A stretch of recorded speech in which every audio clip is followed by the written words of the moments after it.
कहानी शुरू होती है मुंबई शहर से, जहाँ वानी बद्रा जिसे शायरी और कविता लिखने का शौक होता है। वानी जब कॉलेज से अपनी पढ़ाई पूरी कर लेती है तो उसे अपने कॉलेज की एक सीनियर फ्रेंड महेश अय्यर से प्यार हो जाता है। वानी महेश अय्यर से शादी करने का फैसला कर लेती है। वो दोनों कोर्ट मैरिज करने का डिसाइड करते हैं।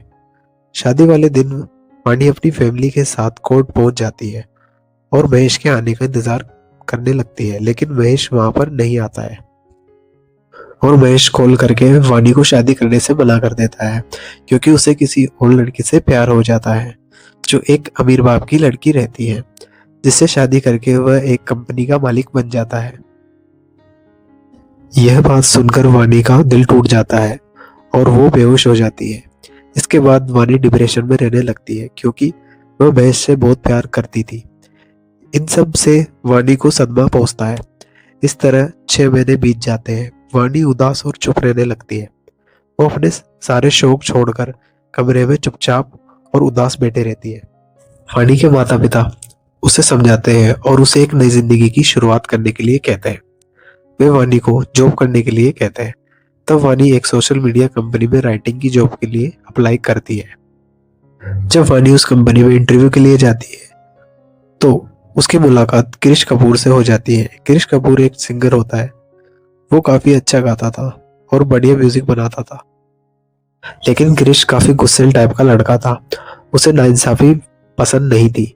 उसका और उसके दोस्तों का जोश नाम का एक म्यूजिक बैंड था, जिसमें बाकी सब इंस्ट्रूमेंट बजाते थे और क्रिश लीड सिंगिंग करता था। उनके ग्रुप में क्लियो नाम का एक लड़का था, जिसके पिता का एक रिकॉर्डिंग स्टूडियो था। जोश बैंड वाले अपने सभी गाने वही बनाते थे। एक दिन उनका सॉन्ग हिट हो जाता है। क्लियो के पिता एक सोशल मीडिया कंपनी को उसके लिए एक आर्टिकल लिखने को कहते हैं, लेकिन सोशल मीडिया वाले ग्रुप के सभी मेंबर्स को छोड़ के सिर्फ क्लियो की ही तारीफ करते हैं। इससे गुस्सा होकर क्रिश उस कंपनी में जाता है और उस आर्टिकल के राइटर को पीट देता है। तभी वह वानी से भी टकरा जाता है और उसकी एक डायरी भी देख लेता है, जिसमें वानी अपनी शायरी और कविताएं लिखती थी। क्रिश को उसकी शायरी और कविताएं काफी पसंद आती है और उसकी तारीफ करता है और वहां से चला जाता है। इधर उसके दोस्त इस बात से नाराज थे, इसलिए क्रिश गुस्से में अपने बैंड और दोस्तों को छोड़ देता है। बस उसका एक दोस्त केवी उसके साथ था, जो मैनेजमेंट संभालता था। फिर क्रिश अकेले ही एक सॉन्ग गाता है जो कि बहुत हिट हो जाता है। इसलिए केवी एक ऑफर लेके उसके पास आता है, जिसमें प्रिंस नाम के एक बड़े सिंगर को एक नया गाना चाहिए था। इसके लिए उसने कई सिंगरों को बुलाया था। क्रिश वहां जाता है और इत्तेफाक से वानी भी वहां आ जाती है, जो प्रिंस का इंटरव्यू लेने के लिए आई थी। फिर क्रिश वानी की कविता से एक गाना बना देता है जो प्रिंस को काफी पसंद आता है। तब क्रिश वानी के साथ मिलकर प्रिंस से ये सौदा करता है कि वो दोनों उसे एक गाना बनाकर देंगे और बदले में वह उन्हें पैसे और प्रमोशन देगा। ये डील फाइनल हो जाती है, लेकिन एक प्रॉब्लम ये थी कि वानी ने अपने डिप्रेशन की वजह से उस पोएम का पेज फाड़ दिया था और अब उसे लिरिक्स याद नहीं आ रहे थे और उदासी की वजह से वह कुछ लिख भी नहीं पा रही थी। इसलिए क्रिश उसे घुमाता है और खुश करता है। तब वानी अपना गम भूलने लगती है और तब वह उस लिरिक्स को पूरा कर देती है। सब कुछ अच्छा चल रहा था, लेकिन तभी वानी के सामने क्रिश का पास्ट आ जाता है, जिसने क्रिश को स्ट्रॉन्ग बना दिया था। उससे वह आज भी परेशान था। दरअसल क्रिश की माँ बचपन में ही गुजर जाती है, जिसके बाद उसके पिता दुखी होकर एक शराबी बन जाते हैं। इस वजह से क्रिश ने अपना बचपन बड़ी मुश्किल से बिताया था। ऊपर से आज भी उसके पिता शराब पीकर रोड पर हंगामा करते रहते हैं, जिससे पुलिस वाले क्रिश को डांटते थे कि वो अपने पिता को संभाल नहीं रहा है। इसलिए वह एक दिन अपने पिता पर बहुत गुस्सा करता है और वहां से चला जाता है। तब वानी क्रिश के पास जाती है और उसे कहती है कि जिस तरह तुमने मेरी मदद की, वैसे ही मैं भी तुम्हारी मदद करना चाहती हूँ। तब वानी अपने पास्ट के बारे में क्रिश को बताती है, जिसके बाद क्रिश भी राजी हो जाता है। वो दोनों क्रिश के पिता के पास जाते हैं। क्रिश अपने पिता को माफ कर देता है और फिर क्रिश वानी के साथ मिलकर अपने पिता को एक नशा मुक्ति केंद्र में भर्ती करवा देता है, लेकिन उस जगह की फीस बहुत ज्यादा थी। तब क्रिश अपना नया सॉन्ग, जो कि वह प्रिंस के साथ कोलैब करके बना रहा था उसका पूरा कॉपीराइट वह प्रिंस को दे देता है, जिससे क्रिश को ज्यादा पैसे मिलते हैं ताकि वह अपने पिता को नशा मुक्ति केंद्र में भर्ती करवा सके। लेकिन इन सब से क्रिश का नाम नहीं होता है और उसका स्टार बनने का सपना अधूरा रह जाता है। इसी बीच वानी और क्रिश को एक दूसरे से प्यार हो जाता है, इसलिए वानी क्रिश का सपना पूरा करने के लिए उसके जोश बैंड वाले दोस्तों के पास ले जाती है और अब वो खुद भी उस ग्रुप में शामिल होकर उन्हें नए गाने लिखकर देती रहती है, जिन्हें गाकर क्रिश और उनका बैंड बहुत हिट होने लगता है। लेकिन एक दिन वानी के घर वाले वानी को क्रिश के साथ देख लेते हैं। उन्हें ये लगता है कि फिर कोई लड़का उनकी बेटी के साथ टाइम पास कर रहा है, इसलिए वानी की माँ उसे समझाती है और कहती है कि तुम प्यार और डिप्रेशन के चक्कर में ना पड़ो। इससे घबराकर वानी बेहोश हो जाती है। इसके बाद वानी के माता पिता उसे हॉस्पिटल लेके जाते हैं, तो वहां ज्यादा कुछ पता नहीं चलता, इसलिए डॉक्टर उसे न्यूरोलॉजिस्ट यानी दिमाग के डॉक्टर के पास जाने के लिए कहते हैं। तभी वहां पर क्रिश भी आ जाता है। तब वानी की माँ क्रिश से कहती है कि वो वानी के साथ टाइम पास ना करे और उसे धोखा ना दे। इसी दौरान क्रिश को काम के लिए एक दूसरे शहर जाना था, जहां पहुंचते ही बहुत सारे लोग क्रिश को घेर लेते हैं क्योंकि क्रिश के गाने हर जगह वायरल हो गए थे। इस वजह से जोश बैंड वालों को कई बड़ी कंपनियां साइन कर लेती है। इन सब के लिए क्रिश वानी को जिम्मेदार मानता है क्योंकि वानी की वजह से क्रिश आज एक स्टार बन गया था। वानी ने न केवल उसकी कमियां दूर की बल्कि उसे प्यार देकर उसे एक अच्छा इंसान बना दिया था। दूसरी तरफ जब वानी अपने ब्रेन का टेस्ट करवाती है तो उसे पता चलता है कि उसे एल्जाइमर्स डिसीज है, यानी याददाश्त जाने की बीमारी, जो कि अक्सर बूढ़े लोगों को होती है और बहुत ही रेयर केस में जवान लोगों को। और ये बीमारी वानी को अपनी शादी टूटने के सदमे की वजह से हो गई थी, जिससे वो पहले छोटी मोटी चीजें भूल रही थी, लेकिन अब यह प्रॉब्लम और बढ़ती जा रही थी। अब उसे कोई भी घटना याद नहीं रह पा रही थी और आगे चल के उसे पास्ट और फ्यूचर में भी कंफ्यूजन होने वाला था। इस बीमारी का कोई इलाज नहीं था और डॉक्टर का भी ये कहना था कि वानी एक दिन खुद को और बाकी सबको भूल जाएगी। यह सुनकर वानी को बहुत दुख होता है। फिर जब क्रिश मुंबई आता है तो वानी उसे अपनी बीमारी के बारे में बताने की कोशिश करती है, लेकिन उसे मौका नहीं मिल पाता है और फिर वो यह बात क्रिश से छुपा लेती है ताकि क्रिश अपने काम से भटके ना। इसके बाद वानी की लाइफ में वही लड़का वापस आ जाता है जिससे उसकी शादी टूटी थी। असल में महेश हेयर उसी कंपनी के साथ काम कर रहा था जिसमें वानी काम कर रही थी। महेश को देखकर वानी को अपनी बीती हुई बातें याद आ जाती है, जिससे उसकी बीमारी पर और बुरा असर पड़ता है। अब वह बहुत कुछ भूलने लगती है। फिर एक दिन क्रिश अपने शो के लिए दूसरे शहर में जा रहा था। उसी टाइम पर वानी अपनी कंपनी की तरफ से महेश की एक पार्टी में जाती है। वहां वह अपनी याददाश्त खोकर अपने अतीत में पहुंच जाती है, जिससे उसे लगता है कि महेश और उसकी शादी होने वाली है, इसलिए वह उस बारे में बात करती है।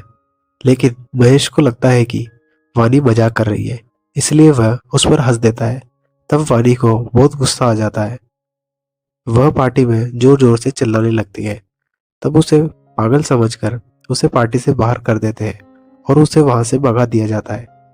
पर वानी का फोन और बैग वहीं पर ही रह जाता है। जब क्रिश उसे फोन करता है तो उसका फोन एक वर्कर उठा लेता है जो उस पार्टी में काम कर रहा था। तब वह क्रिश को वानी के बारे में बताता है। तब क्रिश अपनी फ्लैट छोड़कर यहाँ पार्टी में आता है। जब वह वानी के बैग में उसकी मेडिकल रिपोर्ट देखता है तो उसे वानी की एल्जाइमर डिसीज बीमारी के बारे में पता लगता है। दूसरी तरफ वानी एक प्लेग्राउंड में अकेले खड़े सोच रही होती है। तभी क्रिश उसे ढूंढता हुआ वहां आ जाता है, लेकिन वानी उसे खुद से दूर जाने के लिए कहती है। लेकिन क्रिश को उसकी बीमारी से कोई फर्क नहीं पड़ता।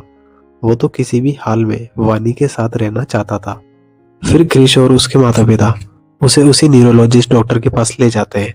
तब डॉक्टर बताती है कि कैसे उस बीमारी को कंट्रोल किया जा सकता है।